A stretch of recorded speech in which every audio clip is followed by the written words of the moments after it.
Right. How many people's heads are completely fried? Right, okay, last session, last day of TechEd.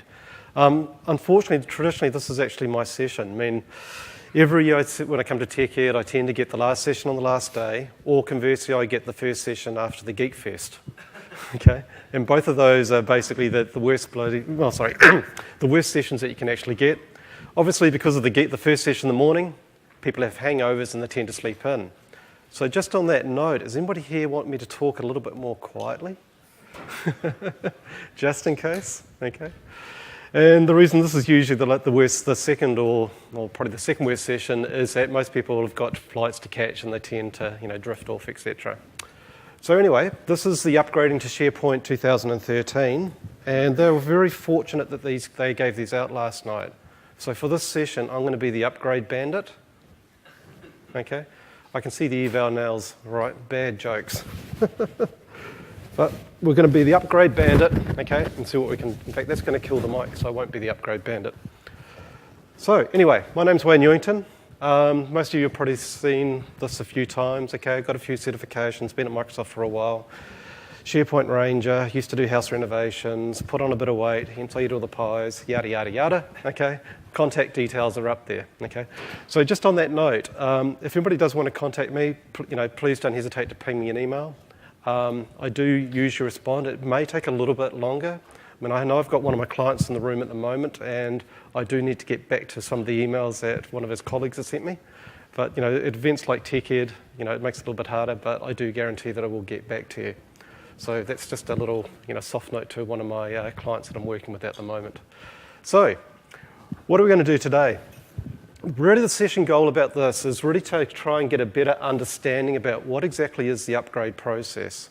Okay, so I'm kind of assuming that most of you are here because you've seen all the cool stuff that we got in 2013, you're on a previous version, okay, and now you want to get to the cool new stuff in 2013. So part of that is trying to understand exactly what is the upgrade process and what are we going to do about that. So what I thought I'd do is, from an agenda perspective, is kind of give you a bit of background and history behind some of the thinking about how we do an upgrade to 2013, and then take you through what is the high-level steps and actually what is the actual process for doing the upgrade to get through on that. So let's have a look at a bit of background and history, okay? So we're going to, we've got a television show here called we've got a television show here called Survivor, right? Where people get sent to an island, okay, and they have to do all these different types of tasks, and then the tribe has a little bit of a powwow, they have a bit of a discussion, and then they decide, who's going to stay and who's going to go, and it comes down to be, usually one or two winners that we've got on that. So we're going to do the same type of thing. We're going to play what we call Upgrade Survivor. So we're going to look at, going back from 2001 to 2003 to 7 to 10, going right through to 2013. So how many people here actually used 2001? Okay, a few hands. How many people had to do an upgrade from 2001 to 2003? Okay, I feel sorry for you, gent. Okay, that was a very, very painful experience. So just on that, how did we, we had a couple of options for doing an upgrade. Does anybody remember what they were? Okay, it's not a trick question. Sorry? Sorry? Yeah, close. So basically, we had a couple of options. We had the migration tools. So essentially, these were some, little kind of wacky type tools, which was basically what Victor here was saying, which would kind of do this wacky thing and uplift from 2001 and take you through to 2003. The other thing we could do is do what we call an in-place upgrade. So what you do is that you take your 2001 farm, okay, then you install the binaries over the top, okay, and then woohoo, you had a 2003 farm. So it was pretty cool. So, we're playing, Upgrade Survivor here. So obviously, they had a bit of a powwow, and they decided to vote somebody off the island. Who do you think they voted off the island? Migration tools, yeah. So that was the end of season 1, okay? But this was a pretty boring game show. We've had the first round, okay, and we've voted somebody off, and now we've got nothing else to do. So they thought, no, well, let's kind of introduce some other ideas that we can do here. So, what was the other ones that they brought in? Yep, database attach, yep, that was new, yep.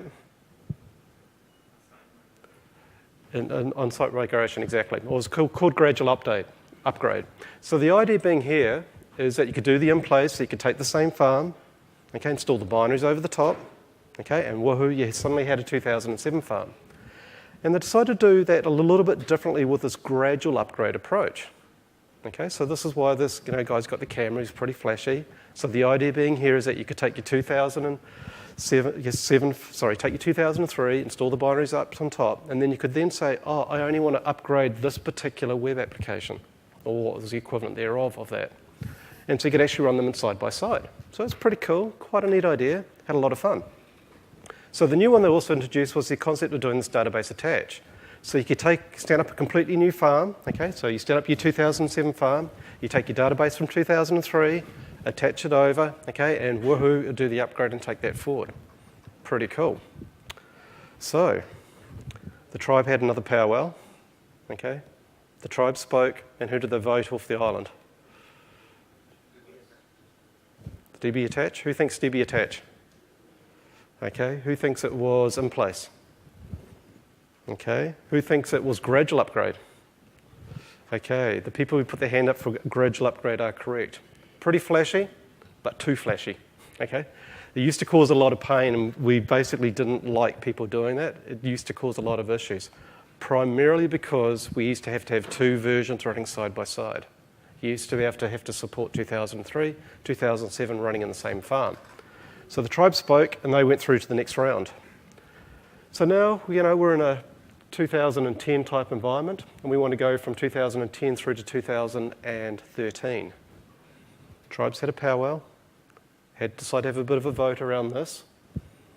Who thinks it was in place that got voted off the island? Okay. Who thinks it was database attached that got voted off the island? A couple of people. Okay. So unfortunately, although in place had come right through from the very, very first round, he got voted off the island. So what this basically means is that from going from 2010 to 2013, we've now only got one approach, database attach.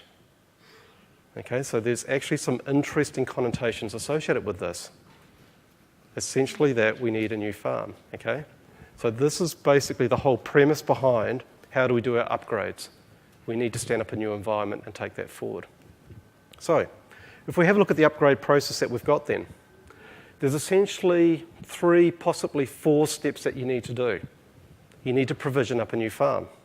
We're doing a database attach, right? So we need to actually stand up a completely new 2013 farm in order to do the database attach from 2010 through to 2013. So provision the farm, attach the databases, and then we do this funny thing called upgrade site collections, which is a little bit wacky, okay? So what we've got is that we've got a new different type of approach for how we do the upgrades. So we can attach the databases, and then at some point in time later, we can then upgrade the site collections that are actually inside those databases if we wanted to. Now we've got a question remark around claims migration. Any ideas what that is?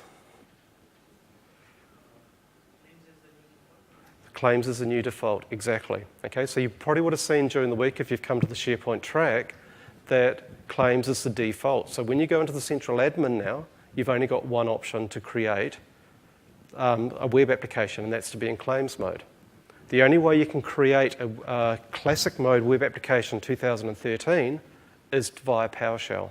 And when you do that, you do get a warning associated with that. So the new default mode is claims. So what this means is that if we're going to go to 2013, we may need to migrate over to claims as well to make use of the way that 2013 is actually working in there. So let's go take a step back and start working through some of these processes. So the first thing we need to worry about is provisioning the farm. So we do have some prerequisites associated with this. The SharePoint servers need to be Windows Server 2008 R2 SP1 onwards. Okay, that's the new stood up. Obviously 64-bit because it's R2, kind of goes without saying. Now here's the killer. There is to be no previous versions of SharePoint installed on those servers? Absolutely none. It will not work. And now there's a very, very good reason behind that. As part of the installation, what we do is that we lay down the 2010 files as well. So if you've already got like a 14 root there, it's going to fail. Because what we do is part of the installation, we lay down the 15 root and we put in the 14 root files. Now I've actually got a bit of a side question, okay? Now we've got 2 passes left to give away to the SharePoint conference next year. Who can tell me, and you have to put your hand up, why it's called the 14 and the 15 root? This gentleman here was first.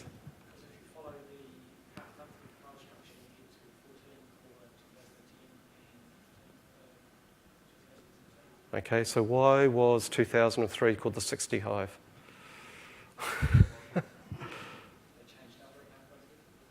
Okay, we'll go for this one, then I'll go for you first. It was changed to reflect the new Office waves or the Microsoft wave.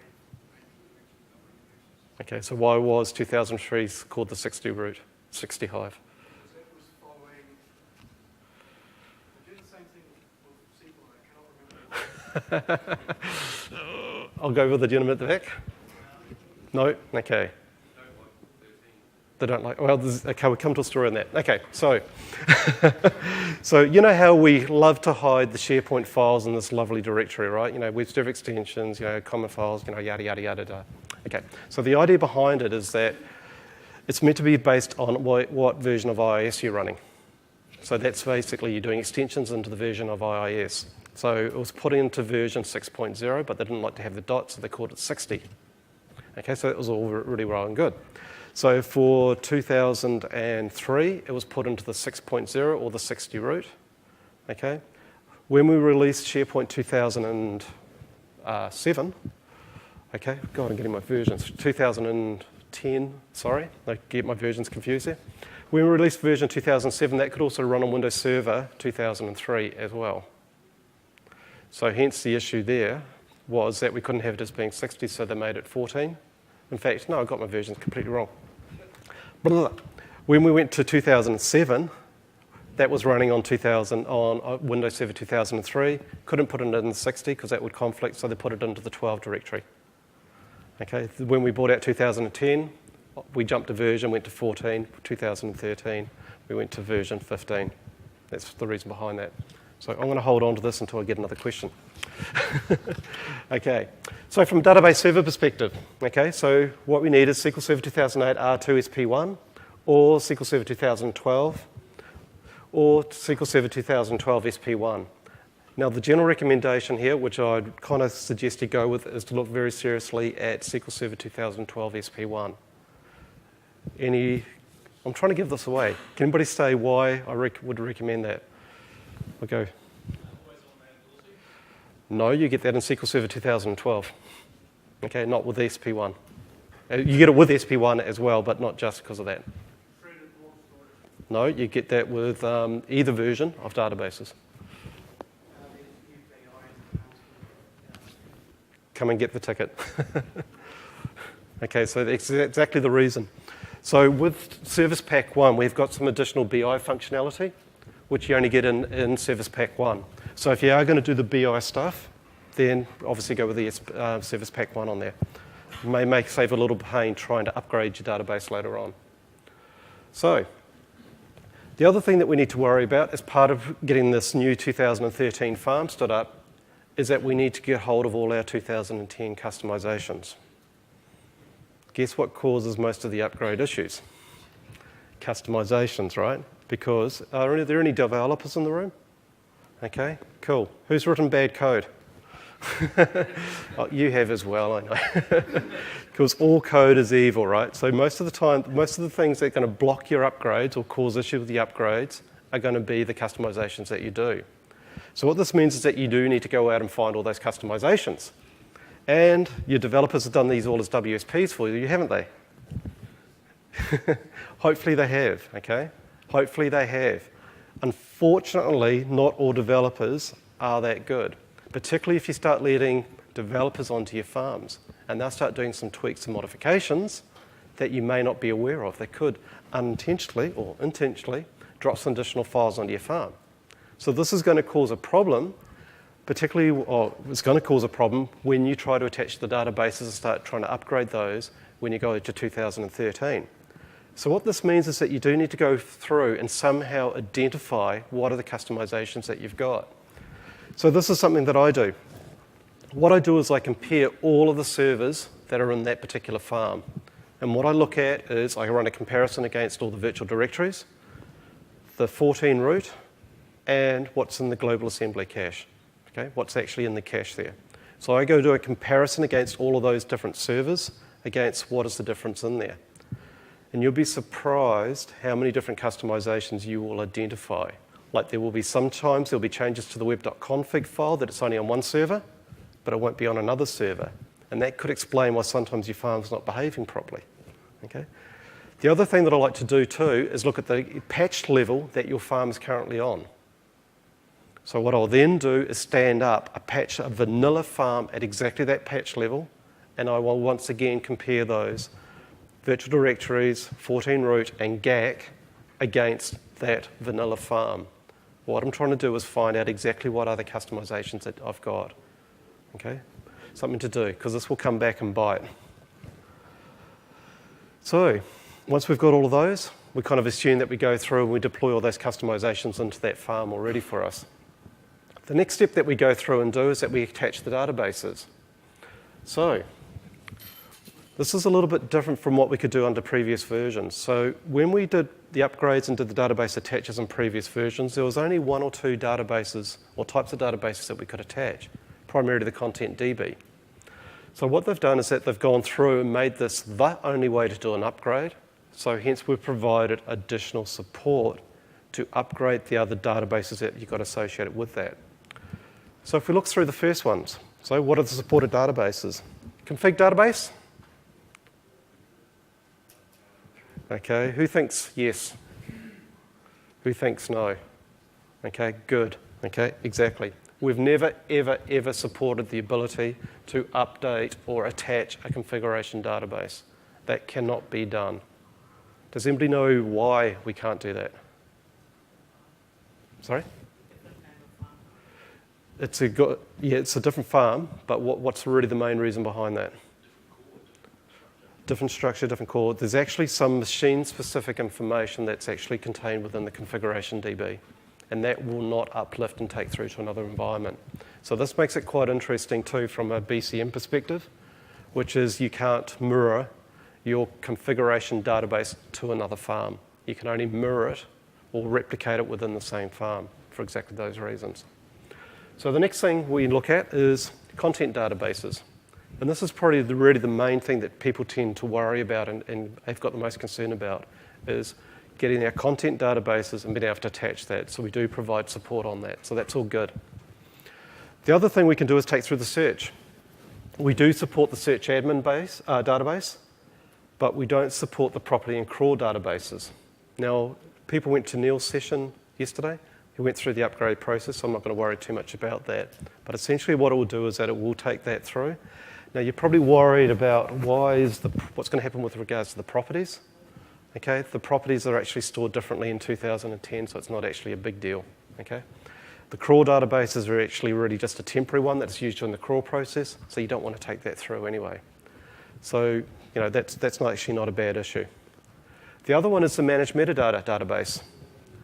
Now, the guideline here is that if you're going to take or upgrade your managed metadata database, do this before upgrading the user profile service application.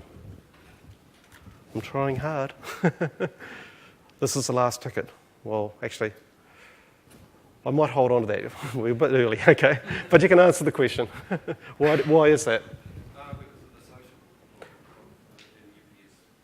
It's along those lines. So essentially what we've got, if you've got a user profile property, which can be a made-up list, okay, that's actually stored in the managed metadata service application. So that's why if you haven't provisioned a managed metadata service application, you go in the user profile, you look at the edit the properties from the central admin side of things, you may see a little error message saying we can't update, we can't view the properties on here. So generally as a guideline, if you're going to do the user profile service application, you always provision the managed metadata service application as well. And hence when you go to do an upgrade, you need to upgrade the managed metadata service application first so that when the user profile, it can then connect through and you still establish those links with that. The user profile. So we can upgrade the profile and the social databases, but we don't support the sync database. Once again, this is just used as a transactional thing as part of doing our synchronization when we do the imports, etc. Business connectivity services, pretty straightforward, that will connect through. Secure store, that will connect through. However, make sure that you know what the passphrase is. Okay? If you don't know what the passphrase is, you're going to lose all that information that's in there because it can't decrypt it again. So as part of the process, you do need to get the passphrase in order to retain the passwords that are actually contained in there. Performance point databases, once again, they will come through. And the project databases. So how many people here are using Project Server? Just out of interest. Okay, a couple of people. So what will happen is that the 4 Project Server databases that you have in 2010 will get merged down to one database as part of that upgrade process. Okay. The next thing that we look at is how do we go through and attach the content DBs. So what basically happens here is that we've separated the upgrade process from the way that the sites are actually upgraded in there. When we attach the content databases, the only thing that we're doing is updating the database schema, and that's it. So the stuff that's actually inside there is not being upgraded, just the schema of the database. Now the reason behind this provides a faster database upgrade mechanism. Makes it a lot cleaner, makes it a bit easier to do. The other thing too that we do associated with this is that we do provide fidelity back to 2010. So what this means is that when you upgrade from 2010 to 2013, attach the databases, because we've got all the stuff sitting in the 14 root, it looks and feels and runs exactly like a 2010 site. Okay? You may not notice, provided that all your customizations work and all of that. Now, just a bit of an interesting side story on that. When 2013 was being released, we're coming through to the end of about this time last year, and people were saying, oh, looking at the betas, it looks a little bit dodgy, it's taking a little bit of time to go. This product's not going to be ready to be launched until, February, March, April this year. What was actually quite funny was that Office 365 got upgraded around about August of last year to the RTM build, and nobody knew. Okay, nobody knew that that had been upgraded ahead of time, primarily because of this approach, because we could actually have this full fidelity back to 2010, and it looked and functioned exactly the same. But we're going to go into a bit more detail about how that actually works. So just a couple of things that we need to just to be a little bit wary about, particularly from a DBA type perspective. There has been some security improvements. So we've got some new application roles in there. So we've provided in some, SP access, SP reader type roles in there. So that essentially means that as part of the upgrade process, we don't actually require the DB owner role anymore, which, sometimes the DBA's got a little bit edgy about. And when you tried to go to something like a least privilege type farm, people didn't like having DBO associated with that. The only thing that we still require DBO for, though, is for doing the upgrade process. So that's something that will actually happen there. The other thing, too, is that the different service accounts that we got won't actually have schema modification rights anymore. So as part of the role change, that bit changes as well.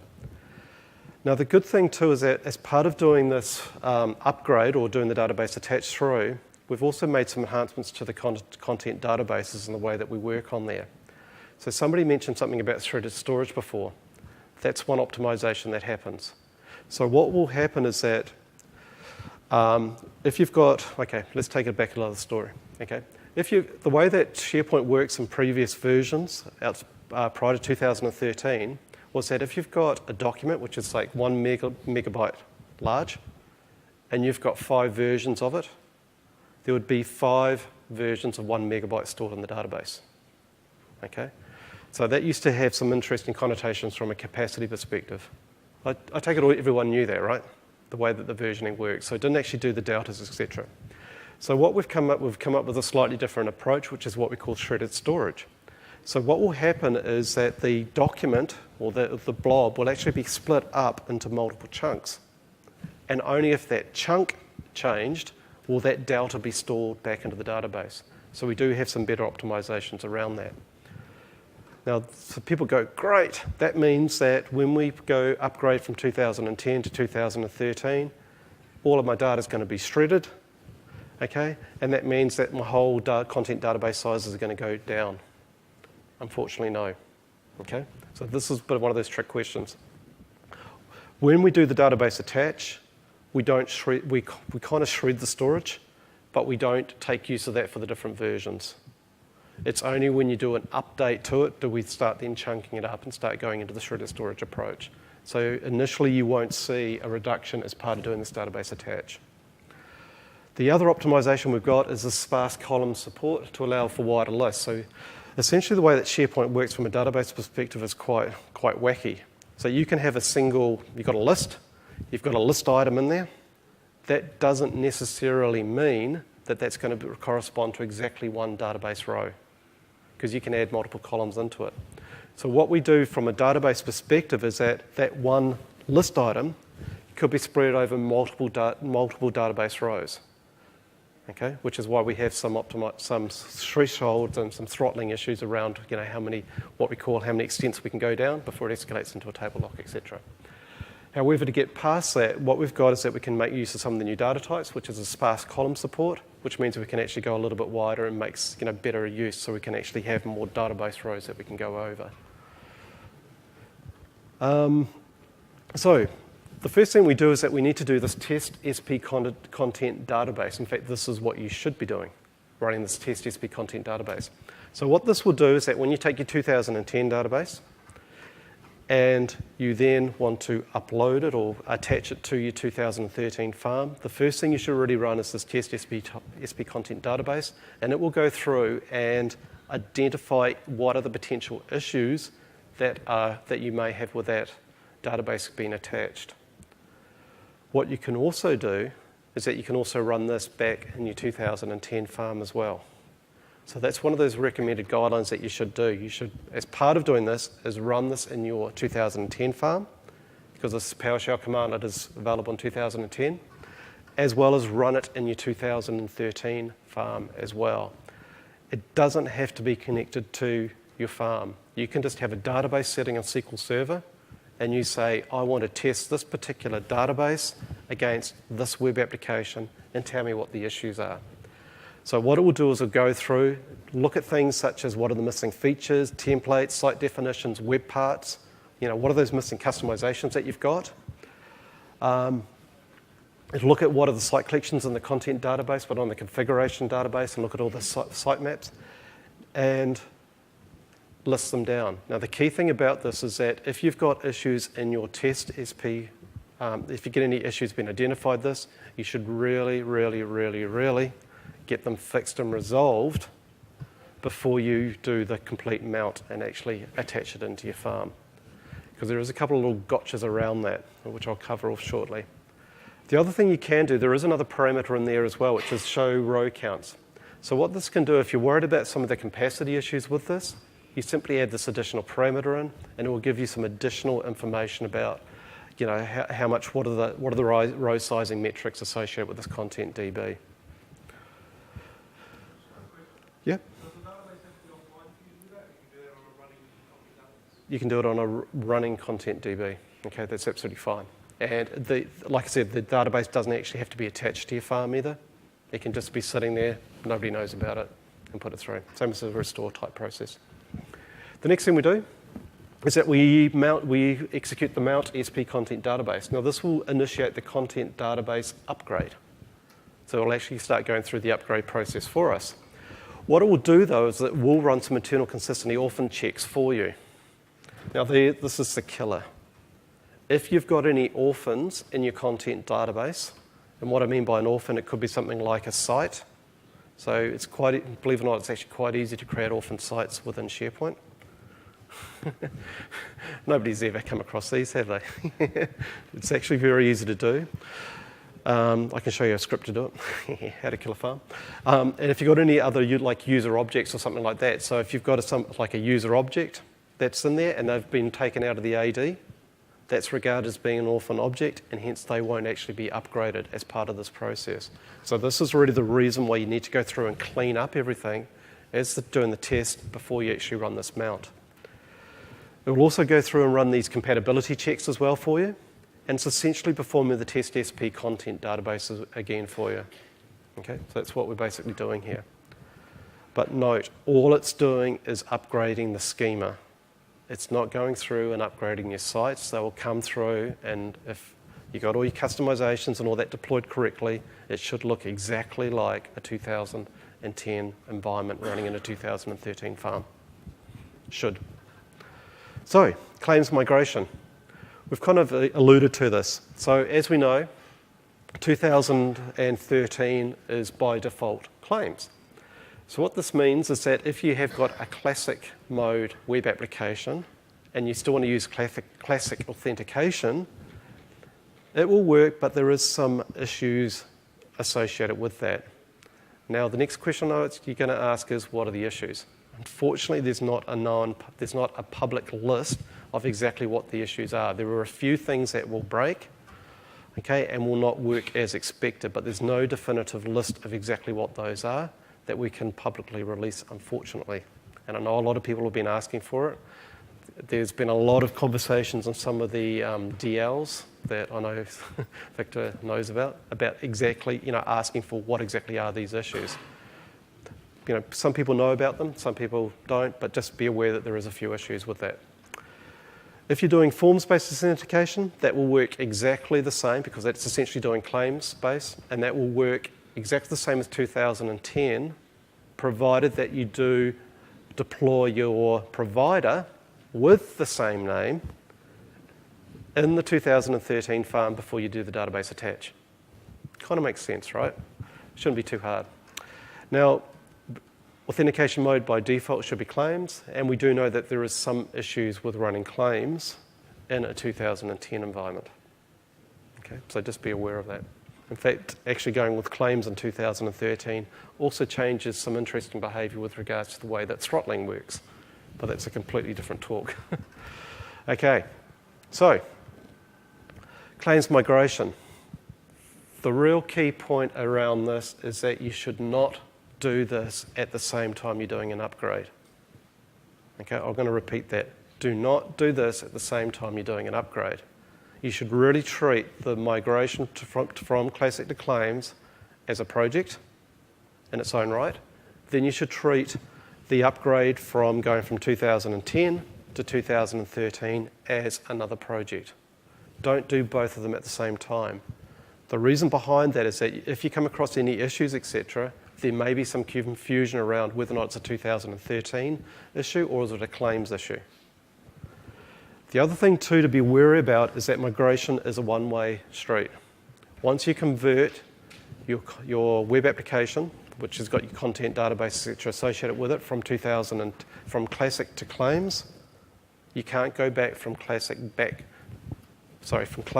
to classic. Okay? I've seen some blog posts which have stated that you can. It is not supported. It will break some stuff. Okay, so do not do it. Once you go from classic to claims, you're in claims. And you've got to get that resolved, which basically means that if you're going to do this, back up everything beforehand, test it out, see how it works, and see what they are.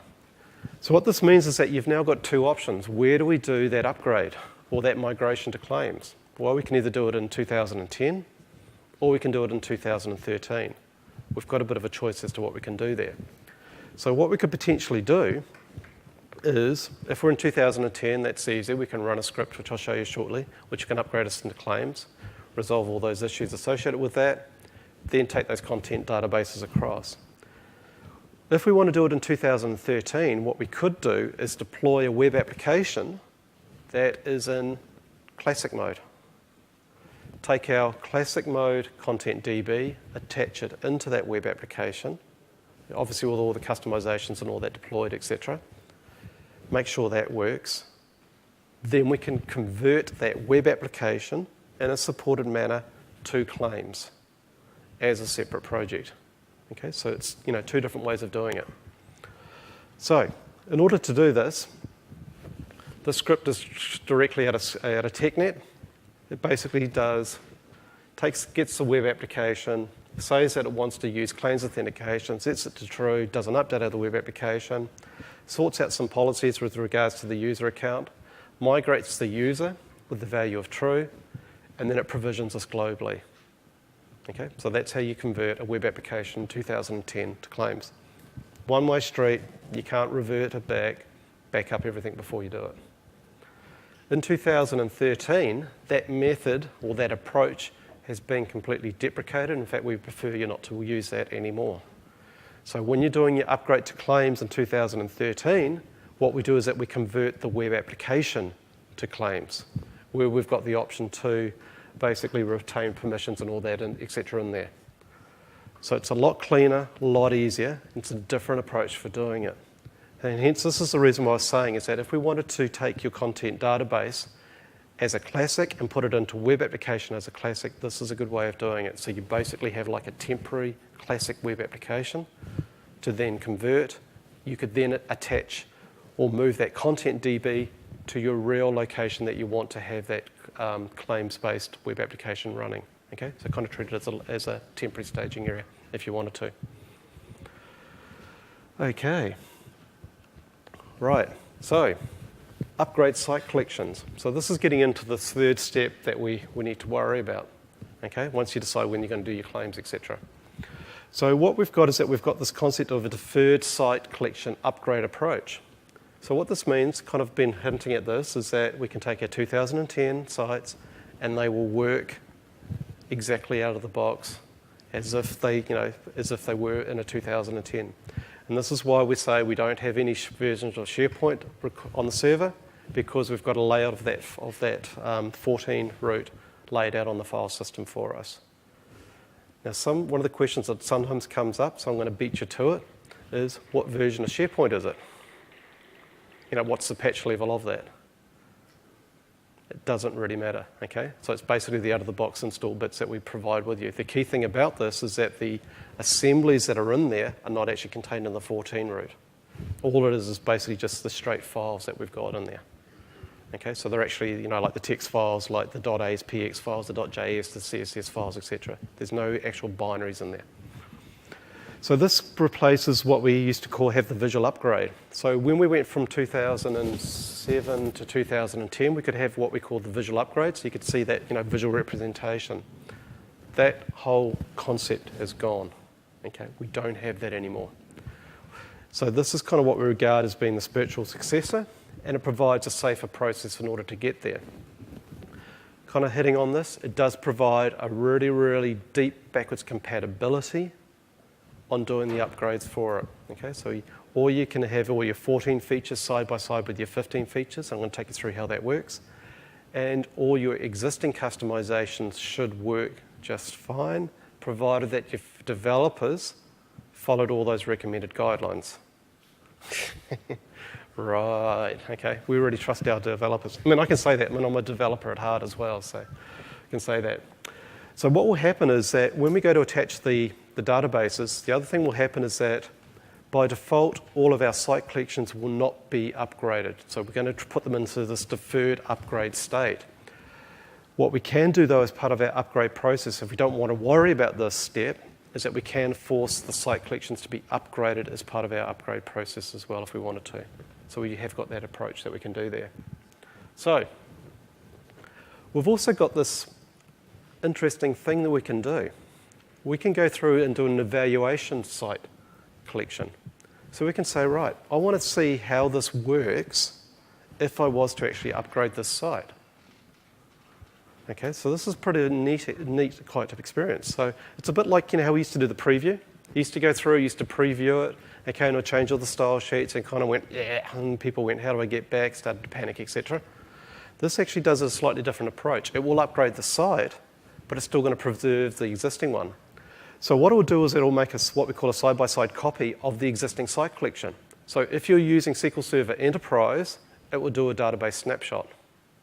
Okay, because one of the issues you've got is that when you're trying to, like if you're doing content deployment, not that we should be doing content deployment because we hate that process, one of the issues that used to happen with that is that people will be making changes while we're trying to, push stuff out. Same thing with this. What we want to do is get the whole content database to be in a static state. So what we want to do is snapshot that particular database that we've got so nobody can make changes with it while we do something with it. So this is actually a really, really good reason why you should be running SQL Server Enterprise. I know there's a cost difference, licensing implications, etc. as well with this, but this is a really, really good reason. So if you are going to be doing an upgrade and you're going to do this deferred site collection, Enterprise can certainly help because it makes life a lot easier. Because if you don't have Enterprise, what it will do is that it will do a SharePoint backup of that site. And it will basically put that site in read-only, do the backup, and then I'll put it back to read-write again because we need everything to be static, okay? So, it makes a bit, good reason to go enterprise. We can also go through, as part of doing this evaluation site, the other thing I should have mentioned is that this is another option as well. So from the SharePoint administration perspective, we can say, do we want to allow this functionality or do we not want to allow this functionality? So we've got some different controls around it. What it will then do, we can get email notifications that can be sent back because essentially this is regarded as being quite an expensive type operation. So what we don't want to do is kind of, hoggle the resources, and it could take a couple of days or whatever before the evaluation site becomes available. So hence we need the email notification behind it. If we're doing this via PowerShell, it does become an optional thing. But there is an attribute you can put in your PowerShell command to say send me an email when it is actually done. So if we've got SQL Server Enterprise, the way that this works is the following.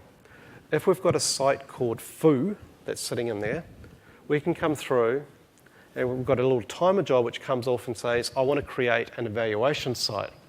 The first thing we'll do is take a snapshot of that database, of your content DB. How many DBAs are in the room? Okay, we've got a few. Some of you starting to think, capacity? Okay, think capacity, okay? Because essentially you're doing a snapshot of that. That's going to take up additional space. Okay, so once again, if you're going to allow this type of functionality, do put some, governance and thought into what we're going to be doing here. So we take a snapshot of that. What we'll then do is that we'll clone that SP site. So we've taken a snapshot of that content DB, and what we'll then do is copy foo back into the original content DB as another site, but it'll be called foo-eval. Okay, does that make sense?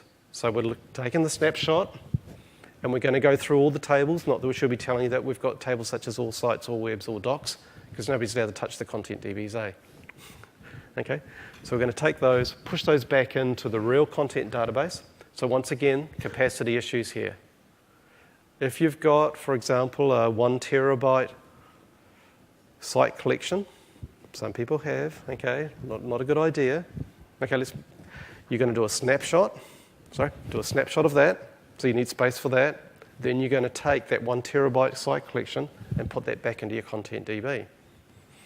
Okay, so the DBAs in the room are probably thinking, this space. Okay, so this does need to be planned, etc., associated with this. So now that we've got this clone site, what it then does is that it goes through and updates the sitemap that we've got sitting in the configuration DB. Okay, this is how we can get orphans, by the way, not through this process, because the sitemap contains what are the known sites. So we could have a content database which has got a site in it but which is not contained in the sitemap. That's basically what a definition of an orphan site is. So what it'll do is the timer job will then kick through. It will put the eval site into the sitemap, so that now becomes available. It will then go through, look at these sites, make sure they're okay, come down, make sure that's all okay from the eval site perspective, and then it will go through and delete that snapshot for us. At this point in time, we can now go in and actually have a look at our evaluation site and test it out to make sure it looks okay. That's a pretty cool process, right? So we've actually upgraded a site and left the original one there so you can go through and actually have a look at it. Now, the other thing too is that these evaluation sites are fully functional. You can do whatever you want to them. So if you are in the eval site, there is a message bar that comes up and gives you a warning about it. Don't save your production data back in it, because when you decide to get rid of the evaluation site, it's going to be deleted. Okay, so make sure your users understand that. Okay, so the way that we can do this is that we've got this thing called site collection modes. So what we've got as part of a lot of the files and all the stuff that kind of goes behind the scenes, I mean, a lot of the stuff is for reference for you guys. Oh, 14 minutes, okay, that's cool. I'm going to do a demo of this as well, which will hopefully work. Is that we're going to, basically we've got 14 mode and the 15 mode. And so essentially when we're running in these different modes, it kind of isolates as to what we're actually looking at. So what this means is that if we're in 14 mode, we're looking at it like we're in a 2010 environment. If we're in 15 mode, we're looking at it like we're in a 2013 environment. What this means is that when we're doing our development or our customizations, we can specify whether or not they're available in 14 mode or in 15 mode. Okay, so this makes it quite flexible and quite neat. But this makes it interesting from a feature perspective as well. So if you look at the feature fallback behavior, so because we've got the 14 root and we've got the 15 root sitting there, we have got a lot of features that are in both locations. So the way that we kind of look at this is that if we're coming in 14 mode and do a look at the feature list, and we've got a 2010 only feature, it will sit there and work just perfectly. If we've got a 2010 feature replaced by a 2013 feature, when we're coming in 14 mode, we will find it. It's all good. If we've got a deprecated feature, we will find it when we're in 14 mode. But when we come in under 15 mode, we've got a couple of different options. We can actually have features that are only specific to 2013. Okay. However, if we've got a 2013 feature which replaces a 2010 feature, what will happen here is that there'll be exactly that same feature definition sitting in the 15 root. It kind of looks at 15 before it then goes down and looks at 14. So what we do is that we've deprecated, we'll replace that feature, so we've got new functionality there. Because of this is how we can actually come in 14 mode, get some stuff to work. We can come in 15 mode and get different types of stuff to work based on this. So once again, if we get a deprecated feature, what we do is that there will be a feature definition in there in the 15 root, but that feature will be marked as visible equals false. It won't then go looking down in the 14 mode root for those. Does that kind of make sense? So look, it's getting down more for your developers to worry about. And once again, if you come in with a 15 mode and it's a 2010 only feature and we haven't hidden it or replaced it, it will basically drop down to the 14 root, go find the feature there and activate it, etc. So let's get into the demo. And my screen has locked, so I'm just going to enter my password without showing you this time, because we have to have ridiculously long passwords at Microsoft. Okay, cool. Hopefully that's all right. Okay, so anybody remember this? Okay, I come back in here and I get completely lost, okay? It's like, where's the site actions gone, etc. So all I've done is that I've gone through, created a 2010 team site, okay? I've called it TechEd 2013. Hopefully that's not going to be too confusing. And this is running in classic mode, straight out of the box vanilla. But because I know that you guys aren't going to trust me, let's go through and edit this page. Hopefully this is still warm. Come on. Come on. Okay, let's go through and edit the page. And what I thought I'd do is just get somebody to call out some random text so I can prove that, this is, I'm rolling up my sleeves here. Okay. I can really type that, okay. In fact, I probably could. Okay, I'll show you a little trick, okay. This is going to do something a little bit different. How many people know about this? Equals RAM 22. Yeah, you've got it. And it's going to give you half the word meaning from Microsoft at the very, very beginning. Okay. Does anybody know about that? Obviously you do, okay? Okay, that feature's actually been in Word since about version 2. It's a great way for writing documents. It used to generate lorem ipsum Yeah, I know. That changed. generates word help. Yeah, it actually looks at what you're doing and tries to guess as to what type of help it should provide. So I'm just going to grab some random text, okay? I'm going to put that in there, okay? And we had a fun night last night. So the other thing we're going to do is we're going to insert, and these guys are going to hate me for this, a picture. Hopefully this will work. I'm going to browse. Okay, pictures. That'll do. Go OK. Okay, yep. It was a great time last night, wasn't it? Ta-da! Okay, so I'm going to put that in there. Okay, so save that. Okay, so we've got some text, random stuff. I've never met this gentleman before. We didn't tee up that we're going to have this random bit of text. Okay, so I've created that. That's my 2010 environment. I've got this new site. What I need to do now is I want to do a backup of this in SQL. So I need to go through. Now, who went to the SQL optimization? Don't you love the naming? Now, it's very, very easy to go through and actually find the database I'm looking for. So I simply go down to my 2014, and I know straight away that that's going to be the database I need to back up.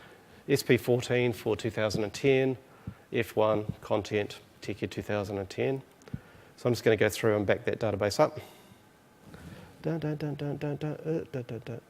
Back up. That's what I want to do. Okay, and go OK. Now, what I've got over in my 2013 environment is I've already gone through and created a web application called TechEd 2013, which is different from a TechEd 2010. I've kind of cheated a little bit. I've already gone through and created a database, which I've deleted because I wanted to create that for the web application. So if I jump back into SQL, sweet, that's done.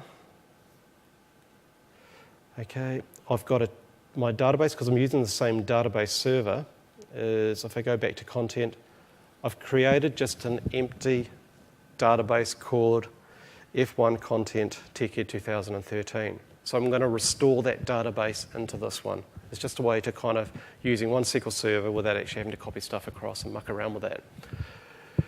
So because I'm actually changing the name, etc. of that, I've already gone through, I can do this through the configuration wizard, but essentially what I've done is just clicked on script this. The key thing here is that I am doing the alter database. I'm setting it into single rollback, so keep it isolated for itself. I'm then restoring that database, which is the F1 content back in there. Sorry, that's just a little bit hard to see, isn't it? See if I can zoom that up a little bit for you. Okay. And then what I'm saying is that I'm going to restore it back from the disk, which is a file that I've already got there. But in particular, I'm going to move the names of those databases from the SP14 to the new log files. So the DBAs know all about this type of stuff. It's pretty straightforward to do. I'm just basically overriding everything and putting that through. So provided that I've got this all working okay, I'm simply going to run that. So I've taken the backup of that database that I just created from 2010, and I'm going to restore it over the top, hopefully. Cool stack. What? Oh, stop. Okay. Okay. I just need to hit execute, not debug. Okay. So that should go through. Is that going? Okay, sorry, it's executing query. Okay. I'm not used to these Play School style screens when they promote them up here. I'm used to having a lot more real estate, etc. under there. Okay, so just to go through that, what I'm basically doing is taking the 2010 database, I'm restoring it over the top of a database which is for 2013, and this is the thing that I want to take through and do. Now I forgot to do something. What have I forgot to do? Not pre-size, that kind of goes without saying. I mean, it's dev. No, convert to claims. So basically, I've got two different approaches here. Generally, the guideline that we prefer people to do is do the claims upgrade in 2010 prior, okay, just to keep it a little bit easier. So I'm going to go back to my 2010 environment, and I'm just simply going to go through and just run this PowerShell script, which is going to update this to claims. So I'm going to run that. That will take a few seconds to do. So while that's running, I can probably field a question.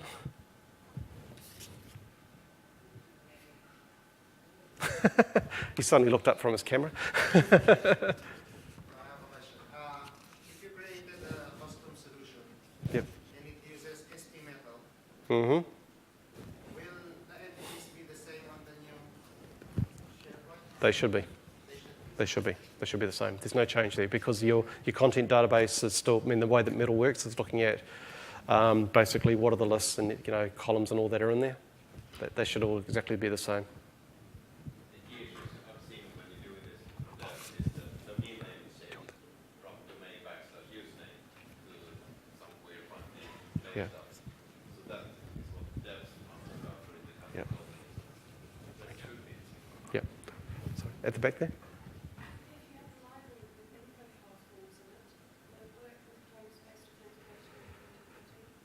That's one of the issues. So will InfoPath work with claims? Yeah, so the question was, if you've got an InfoPath form, will that work with claims authentication? I need to come back to you on that. I'm not 100% sure. Okay. You should have come to Stump the Experts last night. You would have won a prize. Okay. With the new single web app login, Mm-hmm. is there any way of doing your update process? You already hate me for this. Multiple web applications into a nice clean single web app. No, not easily. So basically, that's one of the other things you need to go through and do a tidy up. So, the question was, to repeat it, we're advocating to go with hostname site collections, so moving away from multiple web applications, etc. So essentially, if you want to do an upgrade and go to the hostname site collections, it's two separate projects, two different ways of doing it. Okay, that's finally gone. I need to go back and run my backup again. So if I go to, I'll come back and answer you. I saw some other hands go up for questions before, so I'll run the backup again. Sorry, task, backup. Backup. Where am I going? No, backup. Okay, go OK. Dun. That shouldn't take too long. Should just be claims. I should actually check to make sure that that thing still works, but I'm being very trusting. I'm going to go back here, execute that. Okay, well, I'm then going to jump across to my 2013 environment. I've created the web application, which I've already mentioned. What I've got is I've got the command that's already set up, ready to go. So as soon as that database has gone through, I'm running the test SP content database, specifying what is the name of the database I want to test it against, and then the web application that I want to check to make sure it's going to work against.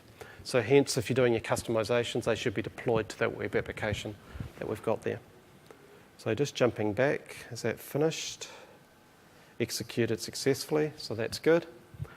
Go to 2013, and I'm going to run that, hitting F8, and that's going to go through and just check. Now, that was a vanilla out-of-the-box site. It's gone back and it's got with claims authentication, it's trying to attach us against a classic authentication mode. I thought I'd already done the restore on that. That's interesting. Okay, so I'm going to do what most people do. Continue on. And ignore the errors. Don't try this at home. Don't let your children out of your sight. Okay, and come back and have a look at that later. Now, this will take a few minutes. So what it will be doing behind the scenes here, if I go into my central admin and go into my upgrade and migration, if I go into the check upgrade status, it should be telling me that I've got an upgrade actually running. So this is actually quite clever and quite cool. So from the central admin, I can actually see what the actual upgrade process is. As you can see, I've run a number of these in the past. I've got a couple of warnings. I just need to refresh that. Oh, and I'm over time. Okay. This is going to take a little. This will probably take about 5 minutes to run through. So what I'll do is I'll keep an eye on that in the background. I've only got a couple more slides, which you're going to laugh at, which is, whoops. We do the upgrade.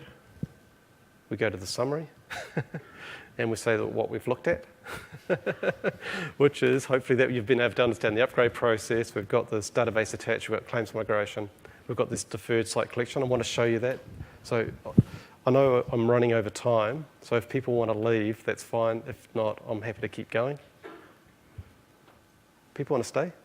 Yes. Okay, cool. Fantastic. Okay, let's go back.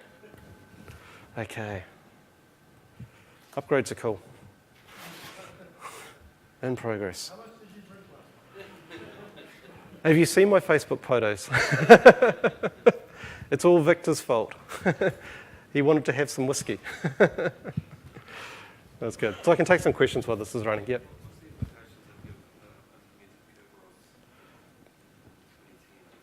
Yep, so Kerberos has no impact from a claims perspective. It works exactly the same. Okay, so yeah, that's all good. You know, information management policy goes in the middle of a retention period, retention phase, during, before the migration. Would that be consistent? If you had a retention policy, if that is stored in, so the question is, if you had a retention policy in place, that will be restored and maintained. So the key thing is that it's stored in the content database. Okay, so all of that information will come through. So that should be retained when it comes through. Is there any chance my state machine workflow will work? Yes. Okay, so the question is, will my state machine workflow work? Once again, it should work because once again, that information, if it's a 2010 workflow, that information is stored within the content database, and that's what you're taking through. So the issue there is that if you've got external systems, that you're doing different stuff with, keep them in sync and stuff like that. So, yep. Any other questions? This is still running. I must admit, I've had a bit of an interesting week. Okay, on Sunday night, I went to pick Victor up from the airport, and just before I left, my laptop blue screened. Monday morning went into a perpetual blue screen loop because my SSD drive. So on Monday afternoon, I had to rebuild my laptop. And because I decided to go with Windows 8.1, because that's been released internally to us, I've had to upgrade all my virtual machines as well to get the new virtualization stuff that's come. So, fun week. Sorry? If you attach a SQL database on a previous version, like say it's a database, Yep. can you do a site collection list of So the question is, if you do an attach, can you restore for a 2010? It would need to be, you'd need to mount it, and that will. So when you mount the database, as part of doing that, that will upgrade the schema, okay, and then it will be in 2013 mode. Yep, and then you can do it that way. Okay, so this is taking far too long. Oh, it succeeded. Oh, okay, I'm good. Okay, so what I should be able to do now, go to 2013. Hopefully this will be up and running, provided everything works. And we should see that 2010 site that we had looking exactly like 2010, but running in SharePoint Server 2013. What we should then also see is a nice little bar across the top. And unfortunately, some of the marketing people have got a little bit funky with some of the wording around this. Okay, and some of it's quite entertaining as to what you can actually say and do with regards to these upgrades. So, go. I can take us another. I'm 5 minutes over. I'm following the tradition. At the back there.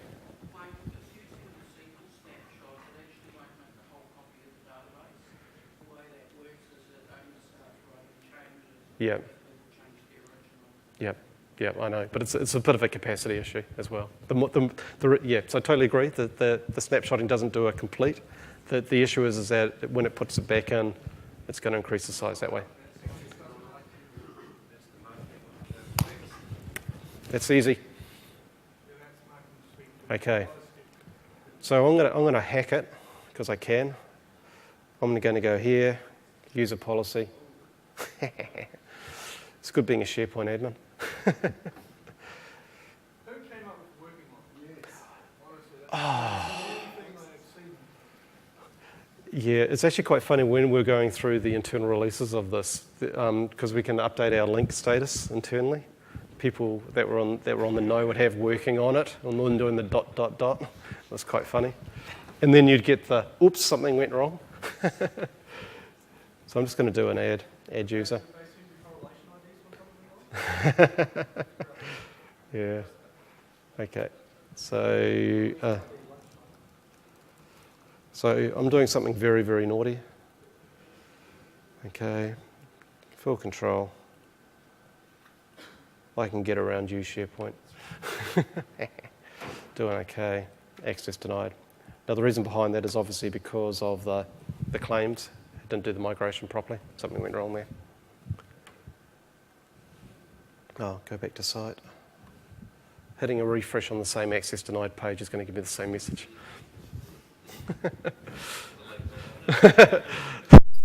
Oh, sorry. Okay. This is going to take a few seconds to come up. I don't believe you guys are die-hard SharePoint people. You know, it's the last session, you're staying late. I don't believe it. If you were upgrading from 07 to 13, would you do it directly or would you have to go step? Okay, what do you think the answer is? You have to go to 10. So I actually, this is a bit of a side story. Somebody asked me, what do they need to do to go from 2003 to 2013? Lock yourself into the side. Run. That's your answer. You have to go from 2003 to 2007 to 2010 to 2013. Okay? There's no upgrade direct path in there. And that's still doing the circle. Okay. Die-hard people. So has everybody had a good TechEd? Yeah, good. And this has been the best track, eh? It's been pretty good. I want that prize back. Okay, I can take some other questions. Anything? It doesn't have to be related to upgrades. Quite happy. Woohoo! That doesn't look right. Faked. It's because it pulled up the wrong backup, because I backed it up when I was doing my run before. Okay. But anyway, do you love the wording? Experience all that SharePoint has to offer now. Start now or remind me later. I'm going to start now. So this is going to go off. Don't you love the wording? Prepare for takeoff. We'll start with a few pre-flight checks. So what it's going to do as part of doing this upgrade process is going to go through, check the site collection again, make sure that everything's in place, and if there's any hard blockers, it will actually stop the upgrade from happening as well. So we're going to go through. We're going to do an upgrade. I'm ready. Let's hold off.